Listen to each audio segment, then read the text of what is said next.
두려움은 당신을 죄수로 만들 것이다. 하지만 희망은 당신을 자유롭게 만들 것이다. 이게 무슨 말이냐? 꼭 감옥에 있더라도 죄수가 아닐 수 있고 밖에 있어서 우리가 죄수가 될 수 있는 거죠. 여러분은 여러분의 세계를 키우고 있습니까? 여러분은 여러분 삶의 주인이 되어가고 있나요?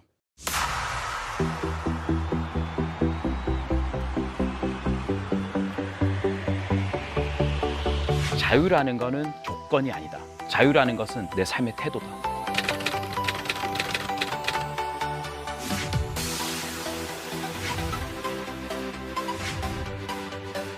꿈은 명사가 아니거든요. 꿈은 100% 동사예요.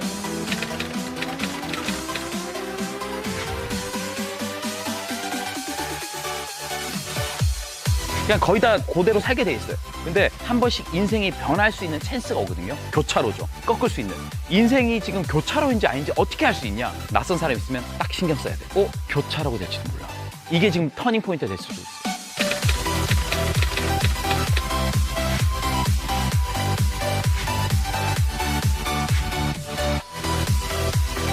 저는 물의 깊이를 말씀드리고 싶어요. 물이 얇잖아요. 그러면 거기는 나뭇잎밖에 못 띄워요. 근데 어떤 물은 너무 깊어서 유조선도 띄울 수 있다고. 그럼 기회는 나뭇잎이 오냐 배가 오냐 하는 건데 내가 담을 준비가 안 된 거지. 물이 너무 얇은 거지. 소주 하나 넣어버리면 그냥 가라앉는 거지. 이 깊이, 내면의 두께를 뭘로 키울 거냐.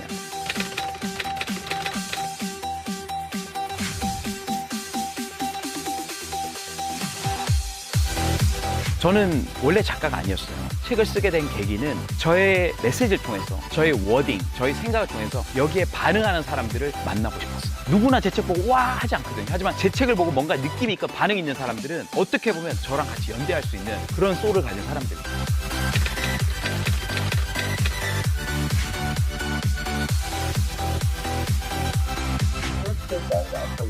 아니요, 타요. 인스타에 터스크래치만 올리는 거야? 타요. 아유, 타? 타요. 이코노미도 타? 타요. 내 돈 주고 할 땐 타. 그래가지고.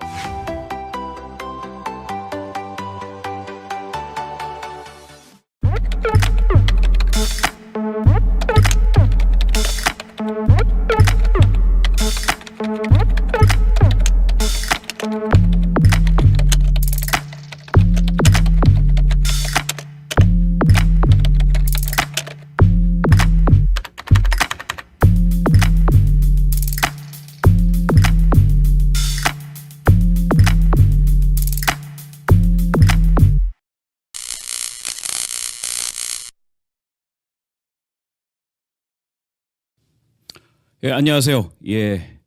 김민기 비즈인사이트 두 번째 시간이고요. 오늘도 여러분 만나뵈서 굉장히 반갑습니다. 저도 이 강의 준비하면서 저도 한번 제 생각을 한번 정리할 수 있고 그리고 한번 제 생각을 좀 확장시킬 수 있는 그런 계기가 돼서 굉장히 좋은 것 같고 슬라이드 띄워주실래요? 오늘 주제는 여분의 세계입니다. 여분의 세계 하면 어떤 분들은 여분보다 세계가 더 들어올 거예요. 최근에 이제 유명한 드라마 때문에 굉장히 중요한 제목인데 오늘 여분의 세계입니다. 여분의 세계고 그 서브타이틀은 당신은 삶의 주인입니까? 주제로 제가 간단히 여러분에게 제가 생각하는 것들, 제가 이 사업을 하는 이유와 특히 2030 분들이 좀 생각하고 했으면 좋은 내용들을 좀 나누면 좋을 것 같아요. 이 책 아십니까? 철학은 어떻게 삶의 무기가 되는가. 이 책 굉장히 유명한 책입니다. 이 책은 일본의 굉장히 유명한 경영 컨설턴트가 쓴 책인데 이 책이 우리나라에서 17주 연속 베스트셀러였어요. 그러니까 우리나라에서 작년에 굉장히 유명했던 책 중에 하나고 가장 많이 팔린 책입니다. 여러분이 이 책을 보셨다면 나는 좀 교양인이다. 안 보셨다면 나는 그냥 보통 사람이다 생각하시면 될 것 같고 이 도서 시장을 보면 작년은 굉장히 흥미로운 한 해였어요. 왜냐하면 이 책 말고 또 베스트셀러들이 한 몇 권 있는데 그 책들은 뭐냐면 나는 이렇게 살기로 했다. 죽고 싶지만 떡볶이는 먹고 싶어. 하마터면 열심히 살 뻔했다. 굉장히 가벼운 에세이들도 굉장히 베스트셀러였지만 이 인문학 책도 굉장히 베스트셀러였거든요. 결국 뭐냐면 지금 사회가 애매한 사회는 없다. 그냥 어떻게 보면 좀 깊은 내용을 추구한 층이 굉장히 강하고 그리고 가볍게 보고 싶은 층들도 있고 그럼 이 책을 누가 가장 많이 읽었을까? 연령대, 남자, 여자 중에 누가 많이 읽었을까요? 어떻게 보면 철학이 나오기 때문에 좀 묵직한 주니까 남자들이 읽지 않았을까? 아닙니다. 여성들이 제일 많이 봤습니다. 그리고 10대, 20대, 30대, 40대, 50대, 60대 중에서 누가 이 책을 많이 봤을까? 그래도 철학이라고 그러면 인생을 좀 살아본 한 40, 50대가 많이 보지 않았을까? 30대 여성 독자들이 가장 많이 구매를 한 책이 이 책이었습니다. 이 책을 보면 굉장히 재밌는 흥미있는 내용이 나와요. 그중에 1945년 카롤 둥커라는 사람이 한 실험이 나오는데 이게 촛불 붙이기 실험이에요. 보시면 성냥이 있고 양초가 있고 이 압정이 있습니다. 이 과제는 뭐냐? 이 초를 벽에 붙이되 촛농이 떨어지지 않게 불을 붙여라는 거였어요. 어떻게 보면 좀 생각해 보면 좀 쉽지 않아 이게. 어떻게 해야 되나? 어떻게 해야 되나? 사실 정답은 뭐냐면 정답은 압정통에 있는 거에서 압정을 빼내고 그 통에다가 양초를 올리는 거였습니다. 평균적으로 이 문제를 맞추는 성인의 시간이 뭐냐면 7분에서 9분 정도. 여러분 해보셔서 7분에서 9분 안 나오면 평균이 안 된다 보시면 돼요. 그러면 이 문제가 왜 어렵냐, 뭐가 어렵냐 할 때 이 압정통에서 압정을 빼낸다는 생각을 못해요. 그 생각을 못해요. 그게 뭐냐면 기능인식의 고착이라는 이 뇌에 문제가 생기는데 뭐냐면 사람은 그 용도로만 본다는 거죠. 저 압정통이 들어있는 통은 압정통을 담는 데만 써야 된다고 생각하는 거죠. 그래서 저걸 버릴 수 있느냐 안 버리냐는 굉장히 큰 차이거든요. 그래서 한 30년이 지났을 때 이 실험을 가지고 또 다른 주의를 했어요. 어떻게 하면 좀 빨리 이 정답을 맞추게 할 수 있을까? 그래서 이제 심리학자들이 했죠. 이 일을 빨리 맞추는 사람한테 그 맞추는 순서대로 보상금을 다르게 지급하겠다. 그래서 이제 시간을 쟀어요. 놀라운 건 보상금을 제시하니까 맞추는 속도가 더 떨어졌어요. 더 떨어졌어요. 그 보통 7분, 9분 걸리는데 이게 15분, 20분이 걸렸어요. 그 이해가 안 되는 거예요. 왜 더 많은 보상을 준다는데 더 못 맞출까? 근데 여기서 또 반대로 압정통에서 압정을 빼고 실험했거든요. 이건 더 빨라졌어요. 한 5분에서 8분 정도. 압정통에서 압정을 그대로 두면 더 느려지는데 압정통 압정을 빼면 훨씬 빨라진다는 거죠. 보상에 따라서. 여기서 심리학자 밝혀낸 건 뭐냐면 단순 반복적이고 쉽게 생각할 수 있는 과제는 보너스를 더 준다. 이건 보상을 더 줄게 하면 성과가 좋아지지만 복잡하고 새로운 개념 만들어내는 거는 경제 보상으로 더 나은 결과를 만들 수 없다라는 거죠. 그러니까 저는 이제 아메이를 어떤 일로 봤냐면 사실 제가 처음에 시작할 때 아메이로 성공하면 어떤 경제적 보상이나 여기서 주어지는 여러 가지 리워드를 많이 생각했지만 실제로 일을 하면서 그 보상에 집중하기보다는 이 일을 하는 의미, 내가 어떻게 하면 재미있게 할 수 있을까가 가장 큰 동기였던 거죠. 그래서 결국 창의적인 일을 할 때는 이 당근과 채찍은 별 도움이 되지 않는다. 무언가에 도전한다는 것은 아직 안 해봤으니까 불확실한 행위이므로 그 결과보다 과정에 집중할 수 있는 심리적 안정기지, 즉 무조건적인 지지와 격려, 그리고 언제든 다시 시작할 수 있다는 긍정적 피드 환경이 필요하다라는 게 이 야마구치 의 주장인데 굉장히 와닿는 게 왜 우리나라에선 벤처하거나 젊은 친구들이 사업을 꺼려하고 중국이나 선전이나 아니면 미국 실리콘밸리 애들은 다 사업을 할까? 저는 능력이 그 친구들이 더 똑똑하고 그 친구들이 더 기술적으로 우수하다고 저는 생각하지 않습니다. 저는 긍정적 피드 환경, 망해도 된다. 내가 한번 실험해 본 이걸 과정을 통해서 내가 좀 더 성장할 수 있다는, 그리고 많은 VC들, 그 회사에 투자하는 회사들도 그냥 결과에 집중하다 보는 네가 이 일을 시작하면서 창업하는 과정에 얻는 그 지혜들을 얻는다는 거죠. 그래서 저는 우리 사업이 좋은 게 뭐냐면 단순히 결과를 어디까지 내야 되는 일이 아니라 내가 이 일을 하면서 굉장히 많이 성장할 수 있고 이 일을 하면서 누가 자기만의 재미와 의미를 발견해낼까? 그 게임이라는 거죠. 보시면 슬라이드 주세요. 제가 보통 세계를 나눌 때 실질 세계와 여분의 세계가 있다고 저는 말씀드리거든요. 실질 세계는 뭐냐? 먹고 사는 문제죠. 내가 먹고 살아야 될 문제. 여분의 세계는 뭐냐면 먹고 사는 건 안 나오지만 내가 진짜 원하는 세계, 내가 사람으로서 추구하고 싶은 세계. 그러니까 실질 세계를 니즈의 세계로 본다면 여분의 세계는 원치의 세계로 볼 수 있습니다. 보통 대부분 어떠냐?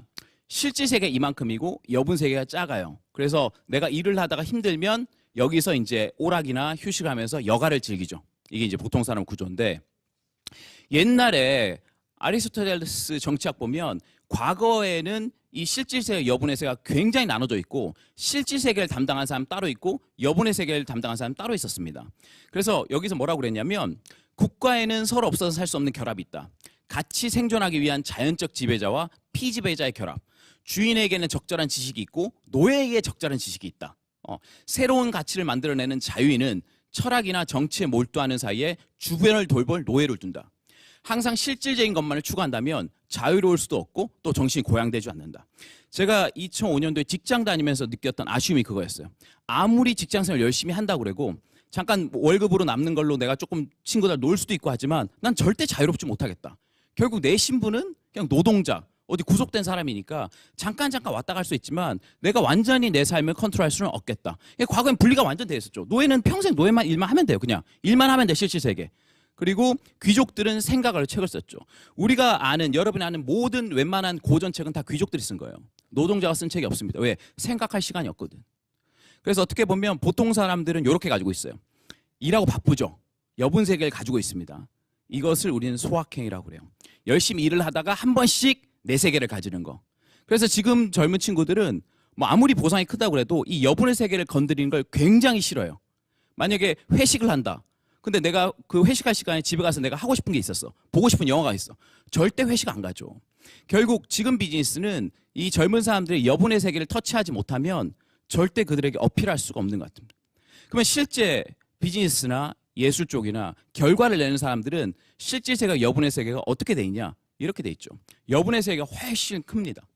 여분의 세계 속에서 그들이 아이디어를 만들고 새로운 걸 개발해서 그걸 실질 세계로 집어넣죠. 그러니까 그 사람은 여분의 세계가 워낙 크기 때문에 뭐 실질 세계에 그렇게 관여하지 않아요. 사실. 그러니까 어떻게 보면 저희가 이 비즈니스를 할 때도 제가 원했던 모양은 이거였죠. 내 여분이 충분히 크기 때문에 내 삶을 충분히 다룰 수 있는. 이거 제가 실질을 보여드릴게요. 여러분 뭐 젊은 사람들이 굉장히 좋아하는 브랜드 중에 톰 브라운이라는 브랜드가 있습니다. 제가 입고 있는 자켓도 이제 톰 브라운인데 그래서 오늘 이거 입고 왔어요. 톰 브라운 굉장히 멋있습니다. 그리고 굉장히 고가고 이 톰 브라운 스타일이 얼마나 깔끔하고 딱 떨어지냐면 이 FC 바르셀로나 아시죠? 축구 선수들 공식 그 수트가 톰 브라운이에요. 3년간 이 FC 바르셀로나 이동할 때 모두 이제 톰 브라운 수트를 입습니다. 그러니까 톰 브라운 지금 입은 거 보세요. 되게 멋있죠? 하지만 톰 브라운 패션쇼 가면 어떤 거냐? 이렇게 나와요. 이게 뭐냐? 톰 브라운의 여분의 세계인 거지. 그러니까 모든 디자이너들은 패션쇼를 하면 패션쇼의 러너를 보면 야, 저 옷을 누가 입지? 그건 실질적인 옷을 내는 게 아니에요. 나는 내 스타일, 올해의 스타일인 이걸로 정한다 해서 여분의 세계를 보여주는 거지. 거기서 빠지는 게 실질 세계예요. 모든 아이디어는 실질 세계에 나오지 않습니다. 여분의 세계에서 나와요. 그리고 여러분들이 잘 아는 뭐 수입차들도 뭐 벤츠다. 원래 차 디자인 이렇게 안 나옵니다. 차 디자인은 컨셉카부터 먼저 나와요. 컨셉카가 여분의 세계고 그다음 실질 세계 뺀다는 거지.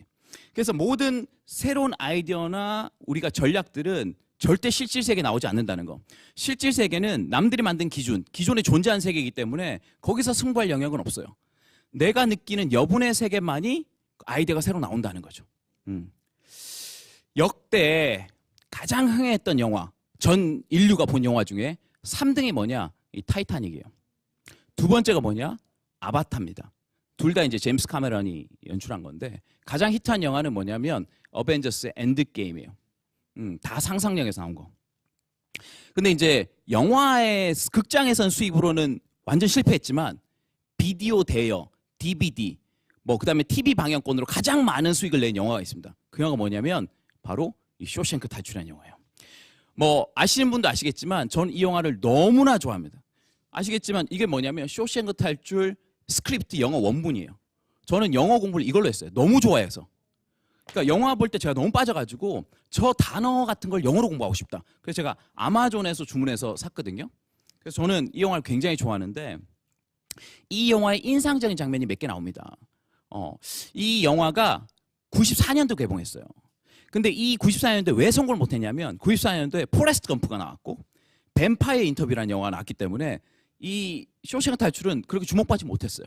사실 여기 나온 톰 행크스하고 톰 크루즈는 사실 이 쇼생크 탈출 주인공 역할을 제안받기로 했습니다. 하지만 이 두 영화를 찍어야 됐기 때문에 안 됐죠. 결국은 쇼생크 탈출은 극장에서 흥행하지 못했어요. 하지만 지금 네이버 평점 1위, 그 다음에 미국에서 영화평론가 1위는 독보적으로 쇼생크 탈출입니다. 그럼 어떻게 이 쇼생크 탈출이라는 영화가 극장에서는 참패했지만 이 사람들 마음을 울릴 수 있었을까? 가장 유명한 장면들 이런 장면. 그 교도소장인 노튼이 마지막에 영화 포스터에 돌을 딱 던졌을 때 완전 반전이 일어나죠. 아시는 분은 아시겠지만 영화 포스터 뒤에 이 앤디 듀프레인 주인공이 이 땅굴을 팠다는 거죠. 그리고 마지막에 앤디 듀프레인이 축구장 5개 지나가거든요. 오물을 축구장 5개를 지나가요. 비 오는 날, 번개 치는 날 정해서 탈출했을 때 이 희열을 사람들이 느낀다는 거죠. 그리고 또 가장 인상적인 건 이 장면입니다. 브룩스라는 할아버지가 있어요. 교도에서 수십 년이신 분. 이분이 결국은 나이가 들어서 교도소 밖으로 나가게 되죠. 하지만 이 사람은 자유가 주어졌어요, 밖에서. 하지만 이 사람은 사회가 더 감옥이었던 거지. 교도소가 더 편했고. 그래서 이 브룩스가 진짜 자기가 원했던 수십 년간 교도소에 원했던 그 자유가 주어졌을 때도 거기선 실제 자살을 해버리죠. 그래서 Brooks was here라는 저 단어가 굉장히 유명한 문구였죠. 저는 영화 중에서 가장 인상 깊었던 장면이 다음 장면이 아닐까.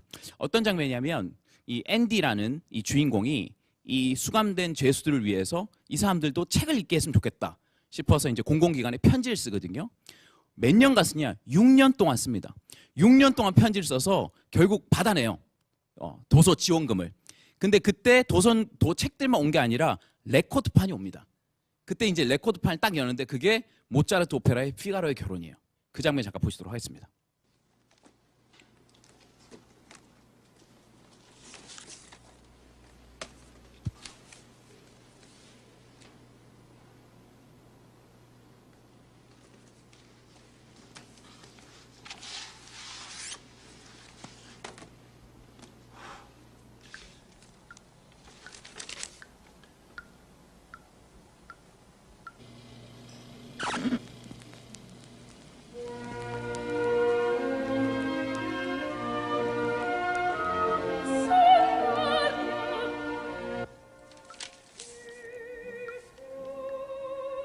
Andy, do you hear that?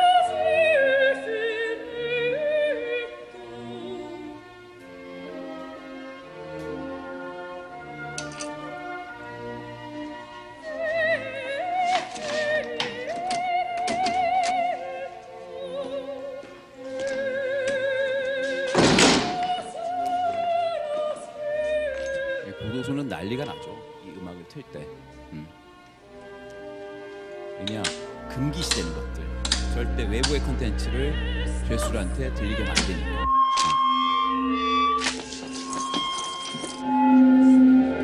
이 장면이 정말 명장면이에요. 죄수들이 이 음악을 들을 때, 죄수들이 들을 때 순간 멈춰버리거든요.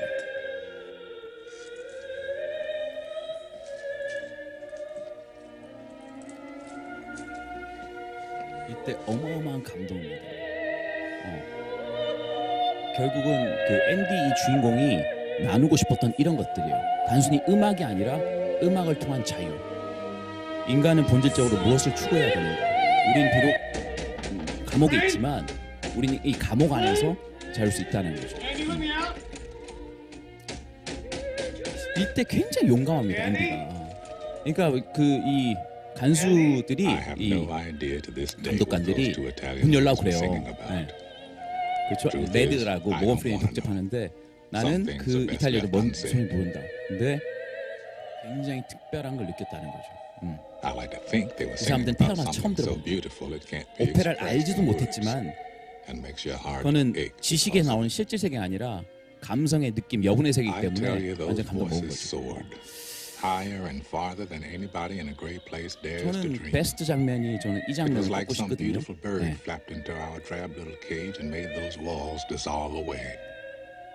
자, 앤디는 이 사건으로 독방에 들어가게 됩니다. 독방에 들어가게 돼요. 그래서 독방을 다녀와서 이제 사람들이 그러죠. 야, 힘들지 않았냐고. 야 다른 곡도 좀 들려주지 않았냐고. 그래서 이제 독방 갔다 왔는데 물어봐요. 독방은 어땠냐고. 나 견딜만 했다고. 근데 사람들은 독방이 정말 괴롭죠. 아무 대화도 할 수 없으니까. 근데 앤디가 뭐라고 그러냐면 자기는 모차를 계속 들었다는 거죠. 녹음기 계속 가지고 들어왔어? 물어보니까 이때 멋진 얘기를 합니다. 앤디 듀프렌이 가지고 간 게 아니라 내 머리와 마음속에 모차르트였다. 그건 내 안의 세계에 있기 때문에 누구도 빼앗갈 수 없다고 얘기를 하죠. 결국 여분의 세계 얘기하는 거거든요. 그래서 레드하고 대화를 합니다. 이거 굉장히 중요한 씬이에요. much sense in here. 앤디는 여분의 세계 계속 얘기하고 있는 거예요. 음악은 희망이고 내 안에 있는 희망은 누구도 못 가져간다. 그래서 앤디가 희망에 대해서 얘기해요. There are places in the world that aren't made out of stone. That there's something inside that they can't get to. That 자기만의 만든 여분의 세계는 누구도 뺏어갈 수 없다고. 자신의 것이니까. 근데 여기서 레드가 분노합니다. What you talking about? hope. 희망을 얘기했거든요. 앤디 루프린이. 근데 이 레드는 지속적으로 자기가 나가고 싶은 인터뷰를 받지만 계속 거절당하면서 희망을 갖는 건 굉장히 위험한 걸 얘기해요. Hope can drive a man insane. It's got no use on the inside. You better get used to that idea. 전 이 장면을 보면서 완전 아메이 비즈니스 같아요. 우리가 희망을 얘기하는데 사람들은 희망을 가지면 위험하다 그러거든요. 그래서 그냥 그대로 살라고 그래요. 그러니까 어떻게 보면 우리가 한 세계에 살고 있지만 우린 여분의 세계를 얘기하고 있고 자유를 얘기했지만 사람들은 실질 세계에서 그건 굉장히 어려운 거라고 얘기를 하죠. 이 5분의 추억이라는 시집에 어떤 글이 있냐면 음악 감사기라는 시가 있습니다. 만일 전화 통화 후 나의 동료 직원이 여러 공료를 거쳐 해고 조치된다면 나도 사표를 준비하겠다고 생각했다. 그러나 다행인지 불행인지 그런 일은 일어나지 않았다. 장시간에 걸친 전화 통화는 동료 직원의 인내심으로 조용히 끝났기 때문이다. 이 동료가 텔레마케터 상담 직원이었어요. 근데 그 고객이 너무 소리를 많이 지른 거지. 그래서 너무 불안했던 거지. 이 사람이 너무 힘들었는데. 동료 직원은 어느 술집으로 다시 출근했을 것이다. 다음날 술자리에 동료 직원은 말했다. 걸려온 전화기에 가득 찬 고함 소리의 틈새로 자신이 너무도 좋아하는 브람스 음악이 새어나오고 있었는데 이때 나온 음악이 헝가리 무곡입니다. 이 고객이 엄청 고함치고 있었는데 거기서 나오는 헝가리 무곡 때문에 살 수 있었다는 거지. 이 굉장히 중요한 시예요. 그러니까 상황 보면 만약 헝가리 무곡을 들리지 못했다면 이 직장은 이 사람은 그만뒀을 거야 아마. 근데 틈새로 나오는 그 음악 때문에 살 수 있었다는 거죠. 저는 이 강의를 이 정재찬 교수라고 이제 한양대 국문학교 교수님 강의에서 들었거든요. 이분이 이제 시인이신데 제가 듣는 이제 비즈니스 강의에서 이걸 들었습니다. 그러니까 제가 듣는 이제 강의들은 대기업 CEO들이나 기업 오너들이 듣는 강의들인데 이분들은 무슨 공부를 하냐면 이런 공부를 해요. 뭐 몽테뉴 수상록이라든지 뭐 짜라투스탄 이렇게 말했다. 이 고전들은 그렇죠. 제목은 알지만 한 번도 안 읽어본 책들인데 이런 책들을 공부한다는 거죠. 이런 책 왜 있지? 두껍게. 제가 지난 학기엔 인도 공부했거든요. 인도에는 무슨 공부를 했냐? 이 마하바라타, 라마야나, 실리로 이런 거 공부해요. 뭐 전혀 실생활에 전혀 쓸모없을 것 같은 것들, 쓸데없는 것들. 근데 이제 이 강의를 해주신 김상규 교수는 무슨 얘기를 했냐면 버락 오바마 대통령이 되고 나서 백악관에 누구를 제일 먼저 초대했냐면 자기 은사를 제일 먼저 초대했거든요. 그 은사 이름은 로저 버스웨이 교수입니다. 이 교수를 백악관에 제일 먼저 초대했어요. 이 로저 버스웨이 교수는 미국의 아까 인도의 실리론이라는 책을 첫 번째 번역한 사람이에요. 그래서 이 버락 오바마가 뭐라고 그랬냐면 난 로저 버스웨이 교수님의 실리론 강의를 듣고 정치에 대한 관심을 갖게 됐다는 거지. 그러니까 어떻게 보면 우리가 볼 때 왜 이런 걸 공부하지 하지만 밸류가 있는 거죠. 제 개인적인 예를 들면 이분 누군지 아시죠? 아메이 CEO이신 밀란 사장님인데 모디 인도 총리랑 같이 사진 찍으셨습니다. 그리고 지난번에는 한국 왔을 때는 저랑 사진 찍었죠. 근데 이분이랑 좀 친해진 계기가 있었어요. 이분이 인스타에 하시는데 그분이 이제 스탠포드 스티브 잡스 연설물 올려놓으셔서 이렇게 이제 제가 대화를 했죠. 나도 이 연설을 보고 회사를 그만두기로 마음 먹었다. 그래서 이 밀란 사장님도 댓글 대셨고 내가 이제 인도를 공부하셨으니까 이분이 인도 분이잖아요. 그래서 내가 뭐라고 그랬냐면 나는 지금 인디안 고전인 라마야나하고 마하바라타를 공부하고 있다 그랬어요. 이분이 바로 대답을 하시다. 이분 굉장히 놀라운 분이에요. 이분 뭐라고 그랬냐면 나는 지금 나인 클라우드 서포 김만중의 구운몽을 읽고 있다 그러시더라고. 그러니까 우리가 비즈니스 얘기는 안 했지만 나는 마하바라타 라마야나를 했고 이분 구운몽 얘기했는데 굉장히 친해진 거죠. 그래서 지난번에 이제 아트프라이앵스 오셔가지고 이런저런 얘기를 했는데 저는 이것이 여분의 세계 힘이 아닐까 어떻게 보면. 그래서 저는 이 얘기를 말씀드리고 싶어요. 쓸데없어 보시는 것이 쓸모없는 것은 아니다. 그래서 어떻게 보면 우리가 이 사업을 하면서 내가 이걸 꼭 해야 되나 뭐 책도 보고 음원도 듣고 여러 가지 활동하는데 어떻게 보면 바로 도움이 안 되는 것 같지만 그것이 다 쓸모가 있거든요. 영화 원제입니다. 쇼생크 탈출. 여기 보면 어떤 문구가 있냐면 영화 포스터 위에 이런 문구가 있어요. 진짜 멋진 말이에요. Fear can hold you prisoner. Hope can set you free. 이게 뭐냐면 두려움은 당신을 죄수로 만들 것이다. 하지만 희망은 당신을 자유롭게 만들 것이다. 이게 무슨 말이냐? 꼭 감옥에 있더라도 죄수가 아닐 수 있고 밖에 있어서 우리가 죄수가 될 수 있는 거죠. 사실 쇼생크 탈출은 한국에서만 쇼생크 탈출입니다. 미국 원제는 쇼생크 리뎀션이에요. 리뎀션은 뭐냐? 구원이란 뜻이죠. 이 감옥에서 이 자유와 희망에 대한 구원을 받는 영화가 이 쇼생크 탈출입니다. 그래서 모든 사람이 가지고 있는 그 열망, 자유와 희망에 대한 영화이기 때문에 이 영화가 계속 울림이 있는 거예요. 저는 이렇게 마무리 짓고 싶습니다. 여러분은 여러분의 세계를 키우고 있습니까? 여러분은 여러분 삶의 주인이 되어가고 있나요? 여러분이 이 사업을 하시면서 충분히 여러분의 세계를 키우시고 그 여러분의 세계를 좀 더 키울 수 있는 기회를 저는 이 비즈니스가 주고 있다고 생각합니다. 도전하시고 자유로운 삶의 주인공 되십시오. 마치겠습니다.